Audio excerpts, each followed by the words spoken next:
الحمد لله نحمده ونستعينه ونستغفره ونؤمن به ونتوكل عليه ونعوذ بالله من شرور أنفسنا ومن سيئات أعمالنا من يهده الله فلا مضل له ومن يضلل فلا هادي له ونشهد أن لا إله إلا الله وحده لا شريك له ونشهد أن سيدنا وسندنا وحبيبنا وشفيعنا ومولانا محمدا عبده ورسوله صلى الله تعالى عليه وعلى آله وأصحابه وبارك وسلم. أما بعد فأعوذ بالله من الشيطان الرجيم. بسم الله الرحمن الرحيم. أفحسبتم أنما خلقناكم عبثا وأنكم إلينا لا ترجعون. قال النبي صلى الله عليه وسلم إن في الجسد مضغة إذا صلحت صلح الجسد كله وإذا فسدت فسد الجسد كله ولا وهي القلب أو كما قال عليه الصلاة والسلام. صدق الله وصدق رسوله النبي الكريم. میرے محترم بزرگ اور دوستو، مشکوٰۃ شریف کی حدیث ہے کہ پیغمبر صلی اللہ علیہ وسلم حضرت عمر رضی اللہ عنہ ارشاد فرماتے ہیں، ایک بار پیغمبر صلی اللہ علیہ وسلم اونچی نشست پر مسجد نبوی میں تشریف فرما تھے. باری سن سب کو نظر آ رہے تھے. اونچی نشست بنائی گئی تھی جہاں پر آپ تشریف فرما ہوا کرتے تھے. ایک آدمی آیا، سفید کپڑے پہنے ہوئے تھے اور ایسے لگتا تھا جیسے محلے سے آیا ہے، کوئی اس پر سفر کے آثار نہیں تھے، اور بالکل پیغمبر سلام کے قریب ہوتے ہوتے اتنا قریب ہو گیا کہ اس نے اپنے جو گھٹنے تھے وہ رسول اللہ کے گھٹنوں کے ساتھ لگا دیے. سبحان اللہ. اور آپ سے سوال کیا کہ مل ایمان، ایمان کیا چیز ہے؟ آپ علیہ السلام نے ارشاد فرمایا کہ ایمان یہ ہے کہ تم تصدیق کر اللہ تعالیٰ کی، رسولوں کی، فرشتوں کی، کتابوں کی، قیامت کے دن کی، تقدیر کی، خیر و شر کی. جب آپ نے جواب دیا تو اس نے کہا کہ بالکل ٹھیک. حضرت عمر رضی اللہ فرماتے ہمیں تعجب ہوا کہ سوال بھی کرتا ہے، تصدیق بھی کرتا ہے. سوال دلیل ہے کہ علم نہیں، تصدیق دلیل ہے کہ پہلے سے معلوم ہے. اس نے کہا کہ اسلام کیا ہے؟ ان کا اسلام زبان سے کلمہ پڑھنا، 5 وقت نماز قائم کرنا، رمضان کے روزے رکھنا، زکوٰۃ فرض ہو تو زکوٰۃ دینا، حج فرض ہو تو حج کرنا. انہوں نے کہا کہ بالکل ٹھیک ہے. تو بہت تعجب ہوا. سوال بھی کرتا ہے، تصدیق بھی کرتا ہے. پھر تیسرا سوال کیا کہ احسان کیا چیز ہے؟ احسان کیا چیز ہے؟ فرمایا ان تعبد اللہ کانک تراہ. آپ نے اس نے فرمایا کہ اللہ کی ایسے عبادت کر وہ ہے کہ تو اللہ تعالیٰ کو دیکھ رہا ہے. فَإِن لَّمْ تَكُن تَرَاهُ فَإِنَّهُ يَرَاكَ. اگر تو اس کو نہیں دیکھ رہا تو وہ یقیناً تجھے دیکھ رہا ہے. اس کیفیت کا نام احسان ہے. پھر اس نے سوال کیا قیامت کب آئے گی؟ انا فرمایا کہ سائل اور مسئول اس میں دونوں برابر ہیں. نہ سوال کرنے والے کو علم ہے اور نہ جس سے تو پوچھ رہا اس کو علم ہے۔ انہوں نے کہا پھر اعلیٰ قیامت کی علامات کیا ہیں؟ اور قیامت کی علامات میں سے ایک بڑی علامت یہ ہے کہ مائیں نافرمان اولاد پیدا کریں گی۔ انسانوں کے گھروں میں نافرمان اولادیں پیدا ہوں، بلکہ اس روایت میں ربا کا لفظ ہے، ربتہا، ان تلد الامۃ ربتہا۔ محدثین نے لکھا ہے کہ عام طور پر لڑکے نافرمانی کرتے ہیں، بچیاں نافرمانی نہیں کرتی، لیکن قرب قیامت میں لڑکیاں بھی والدین کی نافرمانی کریں گی۔ اور فرمایا کہ وہ لوگ جو اونٹ چرانے والے، کالے اونٹ چرانے والے، بدو، صحراؤں میں رہنے والے، جنگلوں میں رہنے والے، بڑی بڑی بلڈنگوں پر فخر کریں گے کہ یہ میری بلڈنگ ہے، یہ میری بلڈنگ ہے، حالانکہ ان کی زندگی ابتدا میں ایسی ہوگی کہ گاؤں دیہات کے رہنے والے ہوں گے، لیکن انقلاب زمانہ ایسا ہوگا کہ گاؤں دیہات والے وہ شہروں پر قابض ہو جائیں گے، اور جو شریف ہوں گے ان کا پتہ بھی نہیں ہوگا کہاں چلے گئے، زمانہ بالکل الٹ جائے گا۔ اب اس روایت میں پیغمبر صلی اللہ علیہ وسلم سے جو سوال کیے گئے، پھر وہ چلے گئے۔ جب چلے گئے تو انہوں نے فرمایا دیکھو دیکھو تلاش کرو۔ حضرت عمر فرماتے سب صحابہ باہر نکلے ان کو دیکھنے کے لیے کہ نہیں ملے۔ پھر آپ نے فرمایا کہ یہ جبریل صلی اللہ علیہ وسلم تھے، جا یعلمکم دینکم، تمہیں پورے دین کا خلاصہ سکھانے آئے تھے۔ بعد میں آپ کو علم ہوا کہ جبریل صلی اللہ علیہ وسلم وہی آئی کہ جبریل السلام کو ہم نے بھیجا تھا، فرشتے تھے۔ اب دیکھیے اس سوال میں جو چیز ہے دراصل وہ یہ ہے، دو چیزوں کو بیان کی اس سوال جواب میں، ایک شریعت کو اور ایک طریقت کو۔ شریعت پہلے دو سوال شریعت ہے، عقیدے کا درست ہونا اور اعمال کا درست ہونا، اس کا نام شریعت ہے، اور دل کی کیفیات کا درست ہونا اس کا نام طریقت ہے۔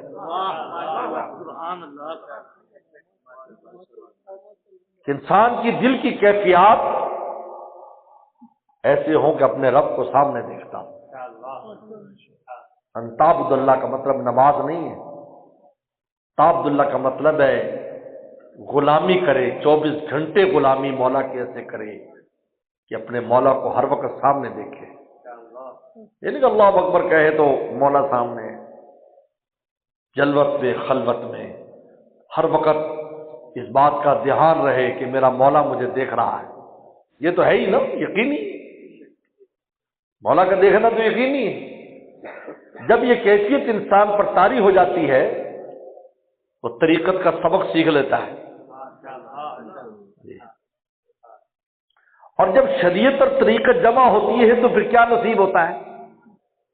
اعمال ظاہرہ کی توفیق ہو گئی، عقیدہ ٹھیک ہے، اور باطن میں اللہ نے یہ نعمت دے دی کہ مولا کا استحضار 24 گھنٹے نصیب ہے، ہر وقت سمجھتا ہے کہ میرا مولا مجھے دیکھ رہا ہے، میرا مولا میرے سر پر ہے، تو اس سے پھر حقیقت نصیب ہوتی ہے، فنائیت نصیب ہوتی ہے، پھر انسان اپنے وجود کو گم کر بیٹھتا ہے۔ جب انسان گم کر دیتا ہے اپنے وجود کو تو پھر حقیقت تک پہنچ جاتا ہے۔ یہ تینوں چیزیں لازم ہیں، شریعت، طریقت اور حقیقت۔ حقیقت انسان پر اس دنیا کی فنائیت کھل جائے کہ سب دنیا فانی ہے، تو دنیا کا میں اور آپ بھی حصہ ہیں، ہم پر اپنے بارے میں خود بھی ہم بھی فانی ہیں۔ اور یاد رکھو جب تک کوئی فنا نہیں ہوتا اس وقت تک مولا تک نہیں پہنچ سکتا، فنائیت کے بعد مولا تک پہنچتا ہے۔ جب انسان کو اپنا وجود بھی ختم کر بیٹھتا ہے کہ میں کچھ بھی نہیں ہوں، کچھ ہونا میری ذلت و رسوائی کا سبب ہے، میرے اعزاز یہی ہے کہ میں کچھ بھی نہیں ہوں، اگر اپنے آپ کو محسوس کرتا ہے کہ میں فلاں ہوں میں فلاں ہوں، اس کے دماغ کے کسی کونے میں یہ بات ہے، اپنے کسی بھی درجے کی کوئی اچھائی اس کے دماغ میں یہ حقیقت تک نہیں پہنچ سکتا، اس لیے کہ ابھی تک اس کو فنائی نصیب نہیں ہے، اور یہ اللہ کا راستہ اور ذات الہی ایسی ہے کہ جب فنا ہو جاتے ہیں تب جا کر اس باقی کا پتہ ملتا ہے، اس باقی تک انسان پہنچتا ہے، اور جب تک انسان کا اپنا وجود قائم ہے، اس کا نفس قائم ہے، نفس کی شرارتیں قائم ہیں، نفس کے تقاضے اور ان پر عمل کی جو ہے وہ کرنے میں مبتلا ہے، اس وقت تک اس کو فنائیت نصیب نہیں ہو سکتی، اور فنا نہیں ہوگا بقا نہیں ملے گا۔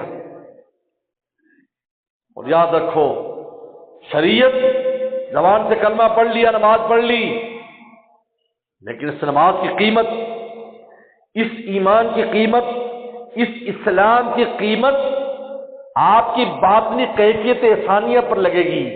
جس درجے اور جس کیفیت سے آپ نماز پڑھیں گے، آپ زندگی گزاریں گے، اس کے اعتبار سے آپ کی نماز کی قیمت لگے گی۔ اس لیے حدیث شریف میں آتا ہے، بلکہ قرآن مجید بیان کرتا ہے کہ ہم 10 سے لے کر 700 گنا تک عمل کی قیمت لے جاتے ہیں۔ کسی کو 10 گنا ملتا ہے، کسی کو 15، 20، 100، 200، یہاں تک کہ بعض کے اس عمل پر ہم 700 گنا لکھتے ہیں۔ نماز تو آپ نے وہی پڑھی ہے، آپ 4 رکعت ظہر کی زیادہ 6-10 نہیں کر سکتے، فجر کی 2 رکعت کو آپ آگے نہیں بڑھا سکتے، عصر کی 4 رکعت کو آگے نہیں بڑھا سکتے۔ پھر یہ کیا مطلب ہے کہ کسی کو 10 گنا مل رہا ہے، کسی کو 100 گنا مل رہا ہے، کسی کو 700 گنا مل رہا ہے؟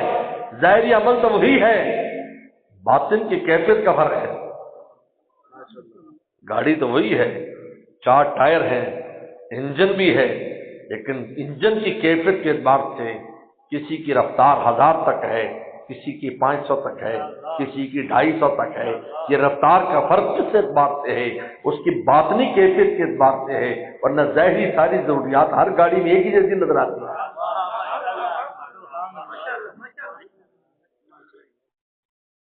باطن کی کیفیت کی وجہ سے اس کی قیمت ہے۔ یہ مقام احسان ہے، یہی وہ چیز ہے جو انسان اللہ والوں کے پاس لینے کے لیے جاتا ہے۔ سن لو، کان کھول کر سن لو، یہ اس کے بغیر نہیں ملتی۔ صحابہ کرام کو مقام احسان سلم کی صحبت سے ملا تھا۔ یہی وجہ ہے کہ حنظلہ نے کیا کہا تھا، نافقہ حنظلہ، حنظلہ منافق ہو گیا۔ کیوں کہا یہ؟ ہم آپ کی صحبت میں ہوتے ہیں تو کسی اور جہاں میں ہوتے ہیں، گھر جاتے ہیں تو دنیا داری میں اپنے آپ کو محسوس کرتے ہیں۔ شاید ہم منافق ہو گئے ہیں کہ وہاں کیفیت اور ہے، یہاں کیفیت اور ہے۔ رسول اللہ نے فرمایا اگر یہی کیفیت ہر وقت رہے جو میری موجودگی میں ہے تو پھر فرشتے تمہارے بستروں پر آ کر سلام کریں گے۔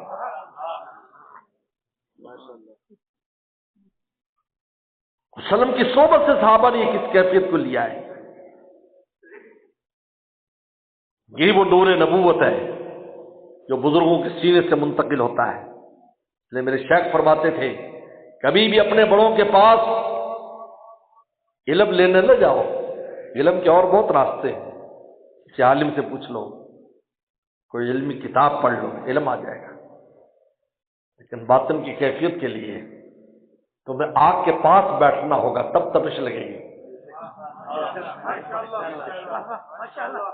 آگ کا علم نہیں، اب کتاب پڑھیں آگ کیسے جلتی ہے اور اس کی کیا کیفیت ہوتی ہے کہ جناب گیس سے جلا لے، لکڑی سے جلا لے، گوبر سے جلا لے، جلانے کا طریقہ ہی ہے، پھر وہ گرم ہوتی ہے، اس پر تم روٹی پکا سکتے ہو، سب کچھ۔ مجھے بتاؤ، آپ علم کے بارے میں سب کچھ اس آگ کے پڑھنے کے بعد گرمی محسوس کریں گے؟ آپ اس پڑھنے پر اپنی کوئی چیز پکا سکتے ہو؟ نہیں بھائی، چلو ایک آدمی چلا جاتا ہے، وہ دیکھتا ہے یہ آگ جل رہی ہے، وہ اس کے اوپر جا کر اپنی ہنڈی رکھتا ہے یا اس کے پاس اپنے ہاتھوں کو تاپتا ہے، چاہے اس کو پوری معلومات نہ بھی ہو، لیکن مزے میں وہ ہے کہ جو اس آگ سے فائدہ اٹھا رہا ہے۔ اس لیے میرے دوست، آگ کی تصویر دیکھنے سے گرمی نہیں لگے گی، آپ کی آگ کے پاس بیٹھنے سے گرمی محسوس ہوگی۔ آج وہ لوگ جو کہتے ہیں بھائی کتاب پڑھ لو اور علم حاصل کر لو، کسی کے پاس جانے کی ضرورت نہیں ہے، ٹھیک ہے علم تو مل جائے گا، لیکن وہ کیفیت نہیں ملے گی جو رسول اللہ سے صحابہ نے لی، اور صحابہ سے تابعین نے لی، اور تابعین سے تابعین نے لی، اور قیامت تک یہ باطنی دولت باطن ہی سے تقسیم ہوتی ہے اور باطن ہی سے ملتی ہے، اور یہ باطنی کیفیت کا نام ہے انت عبد اللہ کانک ترا فإن لم تکن ترا فإنہ یراک۔ ایسے ہی بات کر گوئے کہ تو مولا کو دیکھ رہا ہے، اگر مولا کو نہیں دیکھ رہا تو مولا یقیناً تجھے دیکھ رہا ہے۔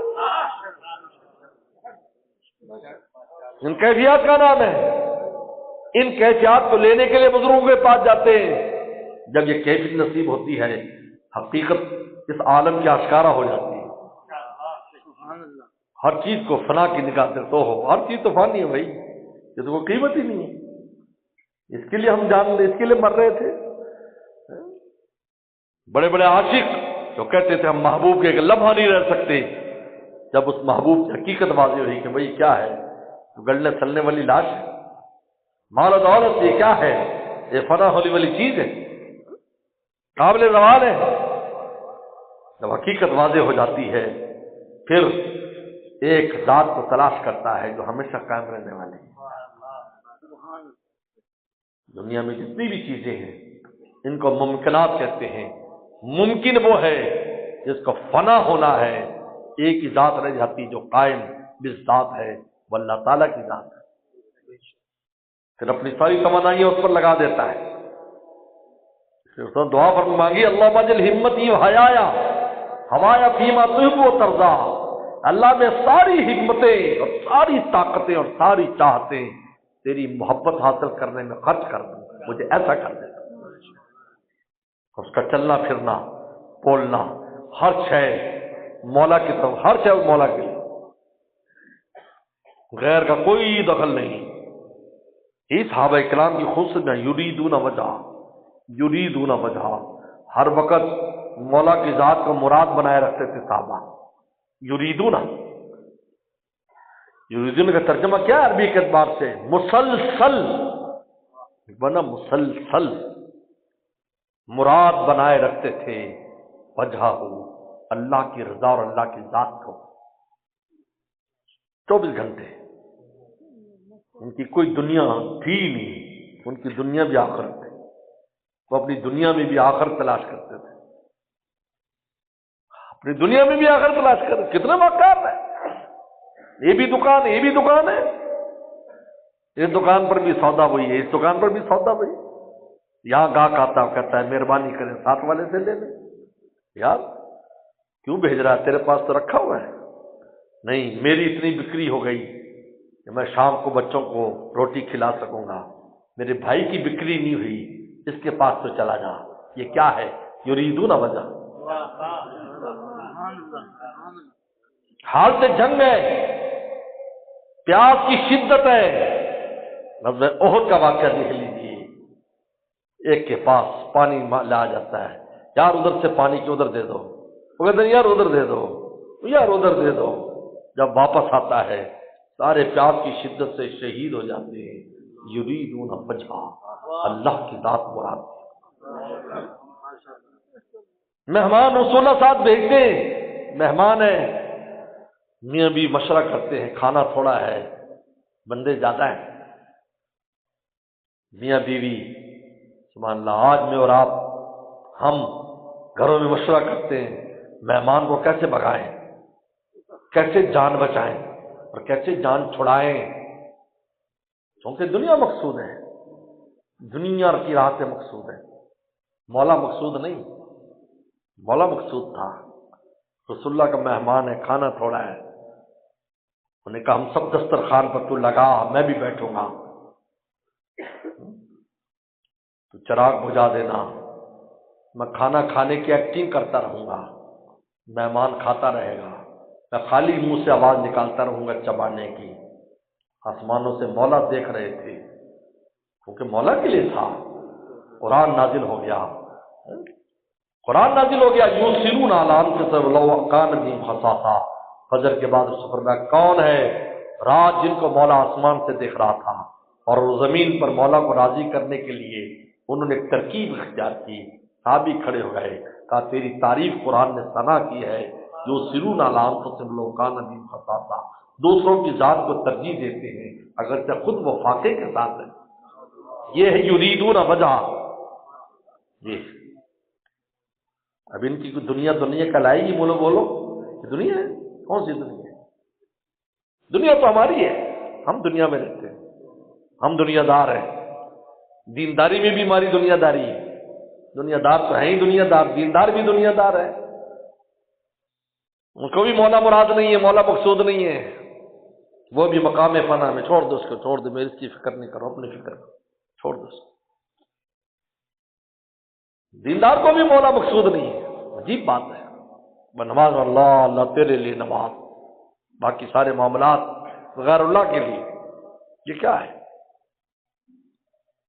یہ کیفیات ثانیہ درویشوں کے سینے سے آتی ہیں، یہاں سے ملتی، ایسے نہیں ملتی، یہ صحبت کے بغیر نہیں ملتی۔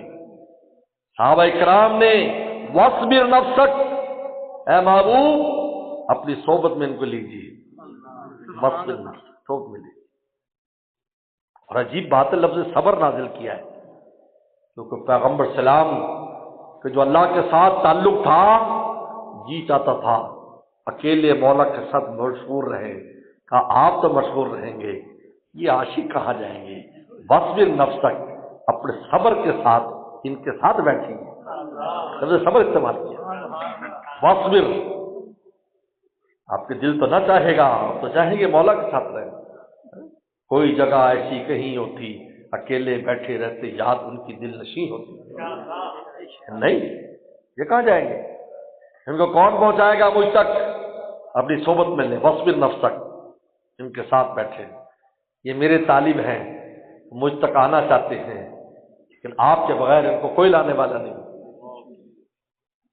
حضرت تھانوی فرماتے ہیں آج تک وہ اللہ کا دوست نہیں بن سکا اور دوستی کے راستے پر نہیں پڑ سکا جب تک کسی دوست کی صحبت نصیب نہ ہو۔ اگر کسی کو ایسا نصیب ہو بھی گیا ہے تب بھی کسی دوست کی کوئی صحبت اس کو ملی ہے، اس کی نگاہ کرب اس کے اوپر پڑی ہے تو مولا تک پہنچا ہے، چاہے اس کو علم ہو نہ ہو، لیکن کوئی نہ کوئی دوست تھا۔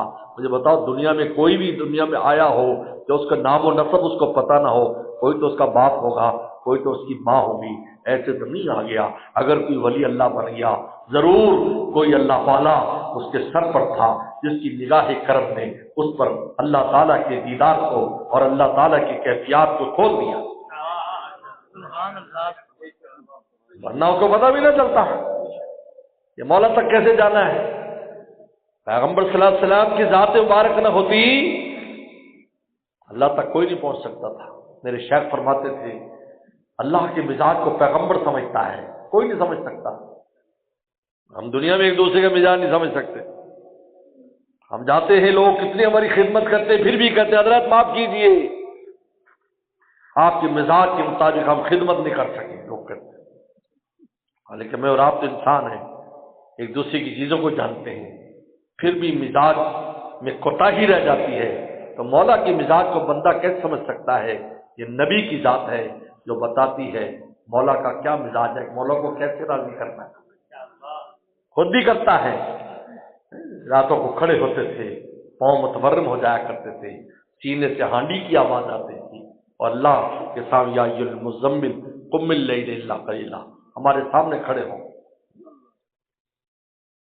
ان لک فی النہار سبحا طویلا، لیکن یہ نہیں ہے کہ آپ ہم میں مشغول رہیں، جن کو آپ مخلوق میں تیریں، سبحا طویلا لمبا تیرنا ہے، جن میں مخلوق میں چلنا پھرنا ہے، اللہ کی مخلوق کو راستہ ملے گا آپ سے، ان کی دل کی گرہیں کھلیں گی۔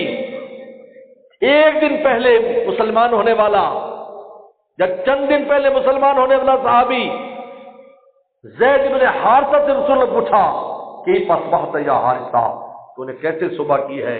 کہ اصبحت مومن حقا، پکے سچے مومن کی طرح صبح کی ہے، یہ کوئی پرانا نہیں ہے چند دن کی صحبت یافتہ ہے بلکہ ایک دن کی صحبت یافتہ ہے۔ کہا کہ ما حقیقت ایمان کا، تیری ایمان کی کیا حقیقت ہے، کیا حقیقت ہے؟ انہوں نے کہا میں موت کو اپنی گردن کے پاس دیکھتا ہوں، جنتیوں کے قہقہے سنتا ہوں، جہنمیوں کو رونے کی آوازیں سنتا ہوں، اور رہی تو عرش ربی بارزا، اور مجھے اللہ کا عرش سامنے نظر آتا ہے۔ کیا ہے؟ کیفیت ثانیہ ہے رسول اللہ کی نگاہ سے اور آپ کی صحبت سے صحابی کو نصیب ہوئی، قیامت تک کوشش کرتا رہتا، کبھی نہ ملتی، لیکن رسول اللہ کی صحبت میں اللہ ہے انضام جنریٹر کا۔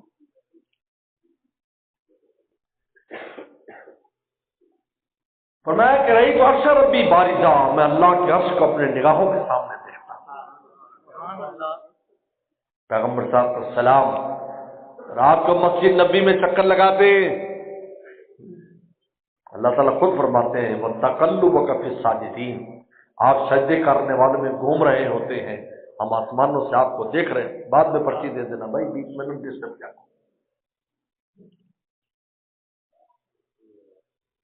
ہم دیکھتے ہیں اِنَّكَ بِأَعْيُنِنَا، ہماری بے شمار نگاہیں آپ کو ہم وقت دیکھتی رہتی، اعیننا، بے شمار نگاہیں، اللہ نے بے شمار نگاہیں ہر وقت دیکھتی ہیں، محبت کے ساتھ دیکھتی رہتی ہیں۔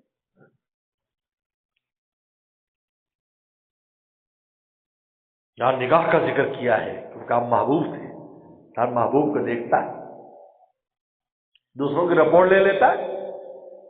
یعلم متقلبکم ومثواکم، ہمیں تمہارا چلنا پھرنا ٹھکانے صحابہ ہمارے علم میں، لیکن رسول اللہ انک باعیننا، آپ ہمارے نگاہوں کے سامنے، ہماری نگاہوں، یہ شان محبوبیت رسول اللہ ہے۔ فرمایا ہم ہر وقت دیکھتے رہتے ہیں آپ کہاں جا رہے ہیں، تو جہاں جا وسلم گئے، بیٹھے اٹھے، وہاں اللہ کی نگاہیں بھی زمین پر پڑی۔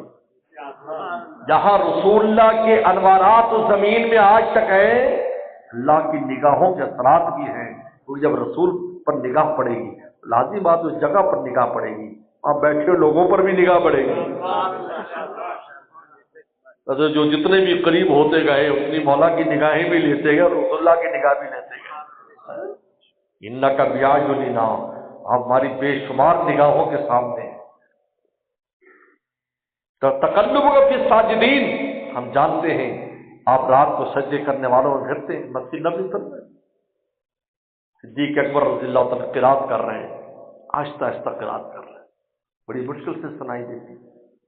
سیدنا فاروق رضی اللہ تو اونچی قرات کر رہے ہیں تہجد کی نماز میں، صبح کو دونوں صحابہ کی پیشی پڑ گئی، ابو بکر اتنا آہستہ قرات کر رہا تھا کہ مشکل سنائی دیتا تھا، اور میں اسمعت من ناجیت، اے محبوب میں جس سے مناجات کر رہا تھا میں اسی کو سنا رہا تھا۔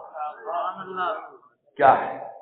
یریدون وجہ، عمر تو اتنی زور سے بول رہا تھا کہ میں شیطان کو بھگا رہا تھا، نیند کو دوڑا رہا تھا، سوتوں کو اٹھا رہا تھا۔ ان کی بھی یریدون وجہ، ان کی اور اغراض تھی، شیطان کی پٹائی کرنا مقصود تھا، اونچا پڑوں گا شیطان دوڑے گا، نیند بھی دوڑے گی، اور جو میری آواز سنیں گے وہ بھی اٹھ کر پھر نماز تہجد پڑھے۔ یہ یریدون وجہ، یہ وہ کیفیات ہے جو رسول اللہ کے سینے سے صحابہ نے لی ہیں، قیامت تک باقی ہیں۔ یاد رکھو، یہ نہیں ہے کہ اسی وقت تک تھی، آپ کی کوئی چیز اس وقت تک نہیں تھی، آپ کی نبوت بھی قیامت تک ہے، آپ خاتم النبیین ہیں، ہمیشہ کے لیے نبوت ہے، ہمیشہ کے لیے آپ کی کتاب ہے، ہمیشہ کے لیے آپ کی احادیث ہیں، ہمیشہ کے لیے آپ کی باطنی دولت ہے۔ سن لو کیسی دلیل ہے، سنو مولویوں کیسی تکڑی دلیل دے رہا ہوں۔ اگر آپ کے باطنی کیفیت صحابہ تک ختم ہو گئی، یا آپ کیا بات کر رہے ہیں، آپ کی کوئی چیز ختم ہونے والے نہیں، آپ تو خاتم النبیین ہیں، آپ کی ہر چیز برقرار ہے، آپ کی ہر کیفیت برقرار ہے، آپ کی ایک ایک سنت برقرار ہے، آپ کی اگر ظاہری ادائیں برقرار ہیں تو آپ کی باطنی ادائیں بھی برقرار ہیں، لیکن لینے والے لیتے ہیں اور آگے اس سے لینے والے لیتے ہیں، قیامت تک یہ سلسلہ چلتا رہے، ختم ہونے والا نہیں ہے۔ اور جب یہ دونوں چیزیں جمع ہو جاتی ہیں، شریعت اور طریقت جمع ہوتی ہے، پھر انسان پر حقیقت کھلتی ہے، اس کائنات کی حقیقت کھلتی ہے، اللہ کے افعال کی حقیقت کھلتی ہے، پھر ہر چیز اس نگاہ سے دیکھتا ہے کہ یہ میرا مولا کر رہا ہے، جس کو میرے دادا مرشد جب ناشتہ فرماتے تھے، روزانہ دال ہوتی تھی اور دال کھاتے تھے، 11 بجے 10 سال تک یہ معمول تھا، دن کے 11 بجے ناشتہ آتا، 8 گھنٹے عبادت کے بعد تو جب لقمہ منہ میں رکھتے تو آنکھوں میں آنسو شکرانے کے آ جاتے اور آپ آہ کرتے۔ میرے دادا مرشد میرے شیخ نے کہا کہ حضرت ایک ہی قسم کی دال اور روٹی روزانہ آتی ہے لیکن آپ تو روزانہ کو نیا ہی مزہ لیتے ہیں۔ کہا کہ اختر تو دال کو دیکھتا ہے، میں کھلانے والے کو دیکھتا ہوں۔ جب میں دیکھتا ہوں میرا مولا مجھے دال کھلا رہا ہے، میرا مولا مجھے روٹی کھلا رہا ہے، تو پھر میرا دل شکر میں ڈوب جاتا ہے، لذت بڑھ جاتی ہے۔ تو بھی ذرا تجربہ کر کے دیکھ، آج دیکھو میرا مولا مجھے یہ کھلا رہا ہے، میرا مولا مجھے یہ پہنا رہا ہے، میرا مولا یہ وہ حقیقت ہے جو اس کے بعد انسان کو نصیب ہوتی ہے۔ پھر اس کائنات میں جس طرف بھی نگاہ اٹھاتا ہے، چھایا ہے دل پہ جب سے تیری یاد کا عالم، چھایا ہے دل پہ جب سے تیری یاد کا عالم، ہر ذرہ مجھے مظہر جانا نظر آئے۔ ہر جگہ مولا کا پتہ ملتا ہے، ہر جگہ چھوٹی سی چھوٹی چیز میں بھی، فعل میں بھی دیکھتا ہے کہ اس کے پیچھے مولا ہے، بڑے سے بڑے کام کی دیکھے اس کے پیچھے مولا ہے۔ حقیقت نصیب نہیں ہو سکتی، اور جب تک حقیقت نصیب نہیں ہوگی، کہتے مرنے کے بعد ہم حضرت علی فرماتے ہیں جب مرے گا نا تب جاگے گا، سوئے گا نہیں۔ یہ غلط ہے مر کے سو گیا، نہیں، لوگ اب سوئے ہوئے ہیں، مرنے کے بعد جاگیں گے، جب جاگیں گے او دنیا کی حقیقت کیا تھی، آخرت کی حقیقت کیا ہے۔ قرآن ایسے تھوڑی کہتے افحسبتم انما خلقناکم عبثا، تم سمجھتے ہو ہم نے تمہیں بیکار پیدا کیا ہے، وانکم الینا لا ترجعون، تم کبھی واپس نہیں آؤ گے، اپنے آپ کو تم نے بیکار کیا ہوا ہے۔ ابھی جمعے کی میں نے کہا کتنی قیمتی ہماری زندگی ہے، کتنی قیمتی۔ آپ اس زبان سے کہتے سبحان اللہ، کہہ دیا وہ، الفاظ ختم ہو گئے۔ حدیث میں آتا ہے جنت میں درخت لگتا ہے، 100 سال اس کے سائے میں گھوڑا دوڑے گا، پار نہ کر سکے گا، اور جنت کی زمین وہ ہے، بخاری شریف میں آتا ہے کہ جنت کے ایک کوڑا زمین جو 2.5 فٹ ہے، پورا عالم مل کر اس کی قیمت نہیں دے سکتا۔ تو بتاؤ تمہارا یہ سبحان اللہ کہنا یا زندگی کا یہ لمحہ کتنا قیمتی ہے کہ تم نے جنت کا اتنا بڑا رقبہ خرید لیا۔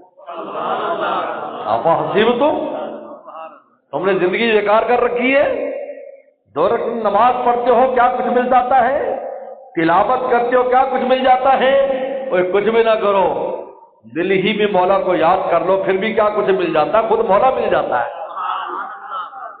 بتاؤ ہماری زندگی کتنی قیمتی ہے، اللہ اکبر۔ کہتے ہیں انسان کی زندگی سے کوئی قیمتی چیز نہیں، ہم جو چاہے کر لیں۔ دنیا کیا ہے، دنیا تو کافروں کو بھی دی ہے، اپنوں کو بھی دی ہے، غیروں کو بھی دی ہے، اس کی قیمت ہوتی تو غیروں کو دیتے۔ حدیث میں آتا ہے اگر مچھر اور مکھی کے پر کے برابر بھی قیمت ہوتی، کسی کافر کو ایک پانی کا قطرہ نہیں ملنا تھا، لیکن خدا کی اس کی کوئی قیمت نہیں ہے۔ ناراض دنیا داری سے قیمت لگاتا ہے، یہ میرے پاس دنیا نہیں ہے، میں غریب ہوں، مر گیا۔ وہ اتنی قیمتی زندگی تیری تو ہے کہ تو آخر بنانے پر اگر آئے تو پتہ نہیں تو کہاں سے کہاں چلا جائے، لیکن اسی دنیا کے اندر مٹی کو مٹی پر فدا کر کے ختم کر رہے ہیں، ملنا وہی ہے۔ اللہ فرماتے ہیں من کان یرید العاجلۃ عجلنا لہ فیہا ما نشاء لمن نرید، فرمایا جو دنیا چاہتا ہے ہم اس کو وہی دیتے ہیں جو ہم چاہتے ہیں۔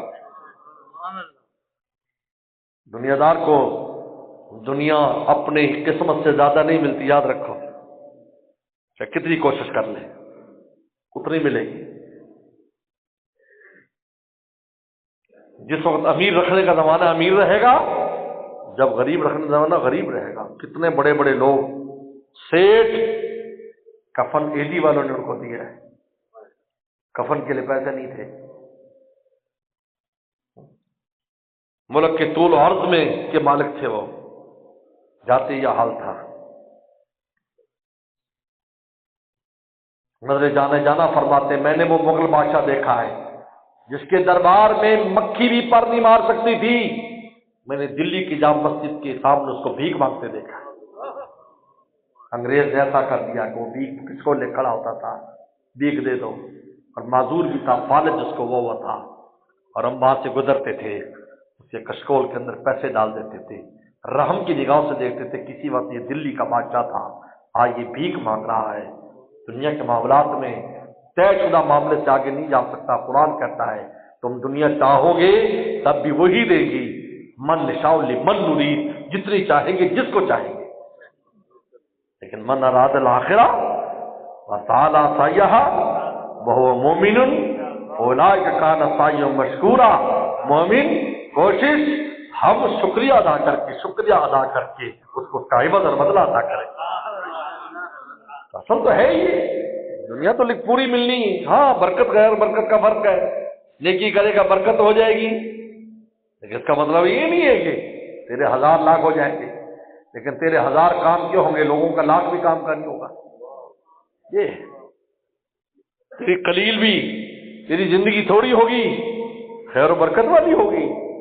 ایسا کام تو اسے لے لیں گے جوانی میں ہی دنیا سے جائے گا، ایک نام چھوڑ کے جائے گا۔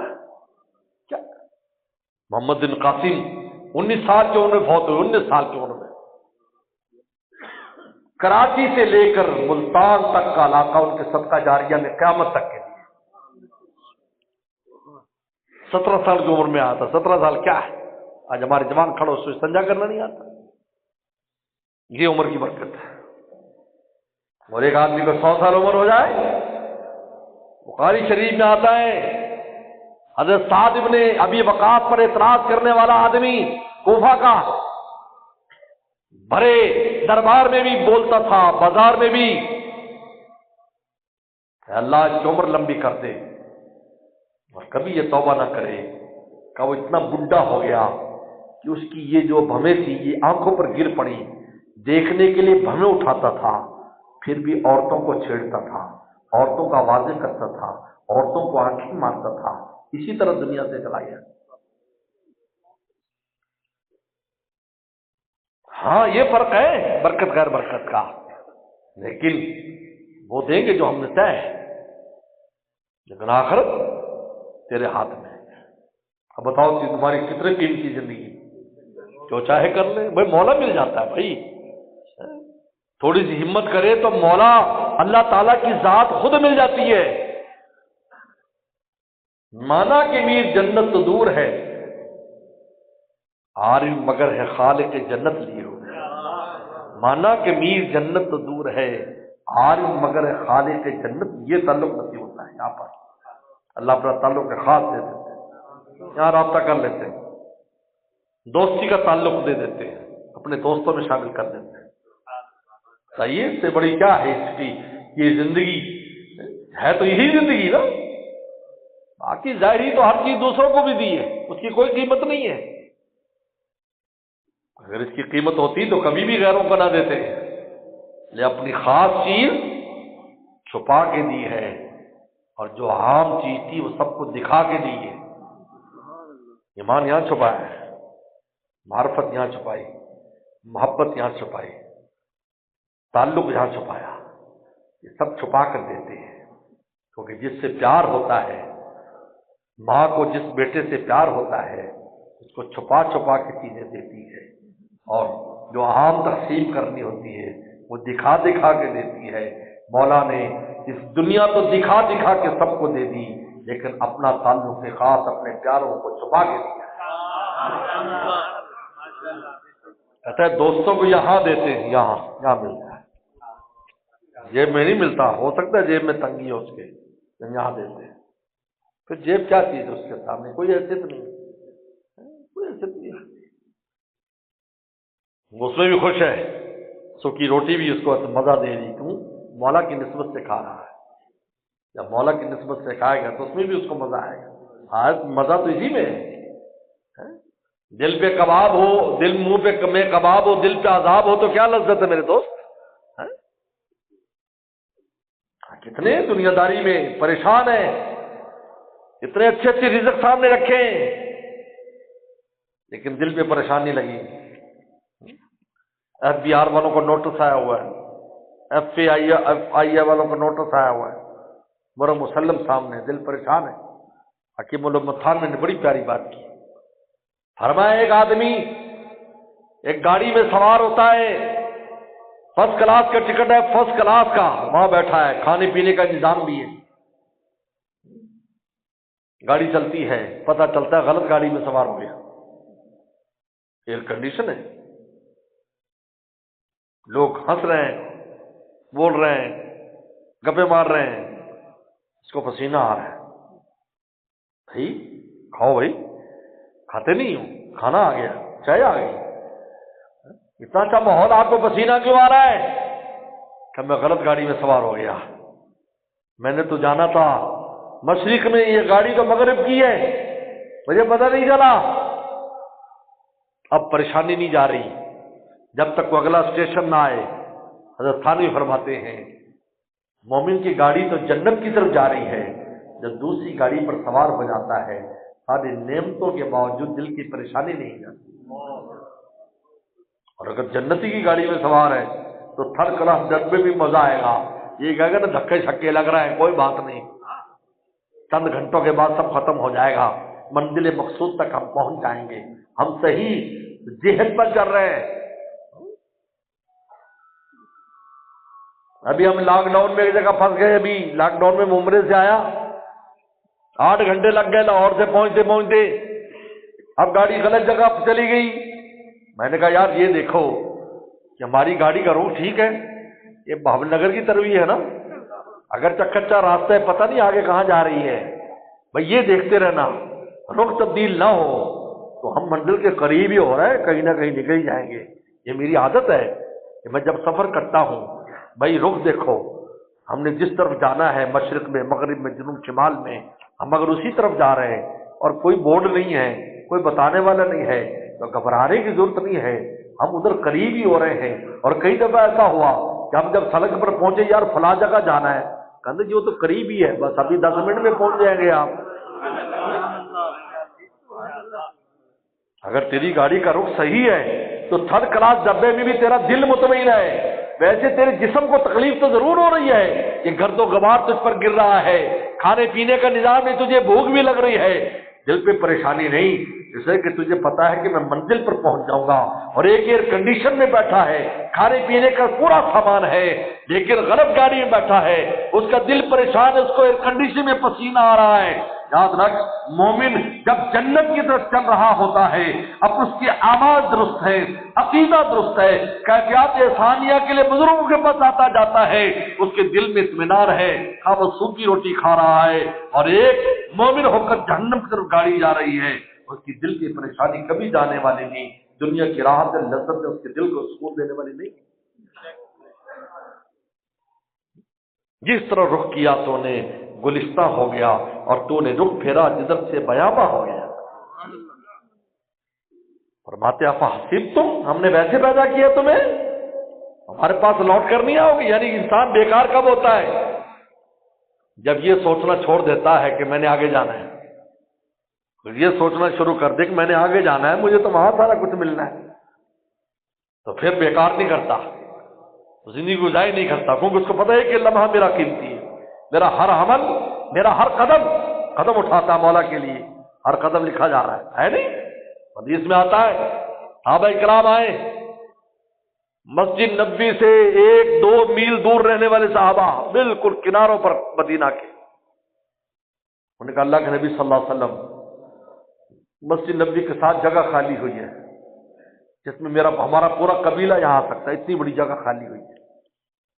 صحابہ کہیں چلے گئے تھے یا کوئی اور جگہ انہوں نے لے لی یا ان کی تشکیل ہو گئی، تو ہم سب یہاں منتقل ہونا چاہتے ہیں، پورا قبیلہ، تاکہ آپ کے قرب میں رہیں، قریب رہیں۔ فرمایا دیارکم، اپنی جگہ پر رہو، تکتب آثارکم، جب تم نماز پڑھنے آتے تمہارے قدموں کے نشانات لکھے جاتے ہیں۔ بولو، چلنا ایک عمل ہے، لکھا جا رہا ہے، تکتب آثارکم بشر مشائینہ فی الظلم المساجد بالنور التام یوم القیامہ، خوشخبری دے دو اندھیروں میں مسجد میں آنے والوں کو، قیامت دن ان کو پورا پورا نور عطا کیا جائے گا کہ تم اندھیروں میں مسجد گئے، اب قیامت دن پورا نور، جس نور کے سہارے وہ جنت میں چلے جائے۔ میرے دوست، آدمی اپنے آپ کو بیکار کب کرتا ہے؟ کہ ابھی سوچنا چھوڑ دے، میں نے آگے جانا ہے اور میں اس کام کے لیے آیا ہوں، اصل تو اس کمائی کے لیے آئے ہیں اور ہم ہر وقت کما سکتے ہیں، کوئی اس کے لیے میرے مرشد فرماتے تھے اللہ نے اپنے نام کے لیے کوئی شرط نہیں رکھی، جس حالت میں تو نام لے لے مولا کا اس حالت میں تیرا اپنا نام سنتے ہیں اور اس کے اوپر رحمت اور فضل نازل فرماتے ہیں۔ سبحان اللہ، چاہے پاک ہے چاہے پلیت ہے، کسی حال میں مولا کا نام لیتا ہے،